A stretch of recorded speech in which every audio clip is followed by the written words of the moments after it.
All right, so hopefully you watched the video on the comparison test, and that'll help with a lot. That'll actually help you with a lot of different kinds of problems, but unfortunately it doesn't help with everything. And we're going to learn lots of different kinds of tests to deal with some of the oddities that come up when determining convergence. So suppose I change up that first example a little bit, and instead of doing 1 over 2 to the n plus 1, I do 1 over 2 to the n minus 1. Okay, and you're naturally going to want to compare that to, just like we said before, 1 over 2 to the n. And we know this converges, just like before. It's still a geometric series. Geoseries r is equal to 1/2, and absolute value is less than 1. So this series converges. The problem this time, though, is this value, by subtracting 1 from the denominator, actually makes this ratio a little bit bigger than that one. So technically, this is what the inequality would look like. That doesn't tell us anything that's useful. This series being bigger than a converging series could converge or it could diverge. So when situations like that happen where it doesn't match up the way you want it to, or maybe it's inconclusive, for whatever reason, well, then we use something called the limit comparison test. And the difference between the direct comparison test and the limit comparison test is, well, we're going to use a limit. So this is how it works. You're going to take the limit as n goes to infinity, and you're going to do the original series, right? The rule, the formula basically for the original series, and divide it by the one you're comparing it to. So in our example here, this would be your a sub n, and this would be the b sub n. Okay, this is what you start with. This is what you are comparing to. And you would actually take the limit of that ratio, and if you get a number, like a constant value, some finite value, not infinity basically, and technically this has to be positive for it to work, you'll have an actual match. And what that means is it's not so much that it's going to converge, it's just going to do whatever your comparing series does. Okay, so let me summarize that, because I don't think I worded that well out loud. This is a better way to say it.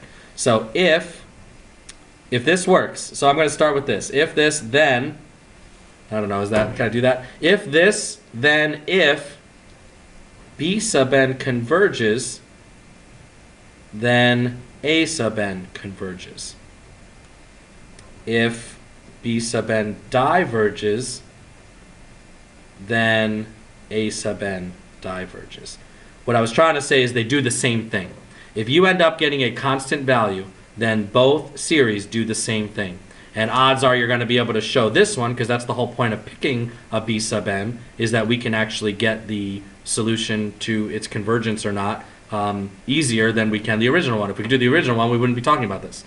Okay, so let's try it out with this one.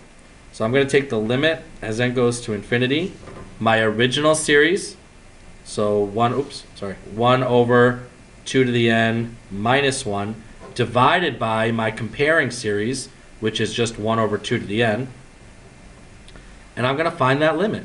If I find that limit and I get a constant value, then this series is going to do the same thing that this series does. So I'll clean up that fraction. That's going to be 2 to the n over 2 to the n minus 1, and here you go. You can do this a couple different ways. You can recognize it's just going to be those leading terms again. The minus 1 doesn't matter. You could use L'Hopital on this if you want, but in the end you should get 1, right? As n goes to infinity, this pretty much is insignificant, and you're left with 2 to the n over 2 to the n, and you will get just 1.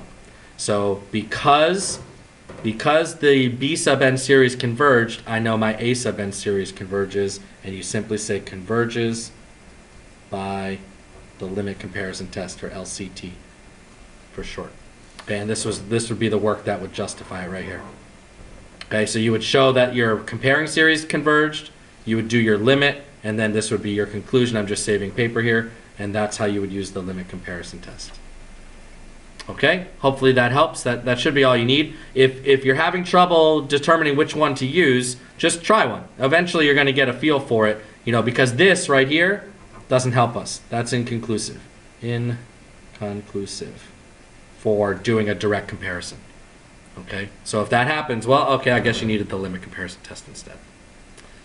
All right, hopefully that gets you through, at least get you started. If you need any more specific help, please don't hesitate to ask, and I will catch you guys later.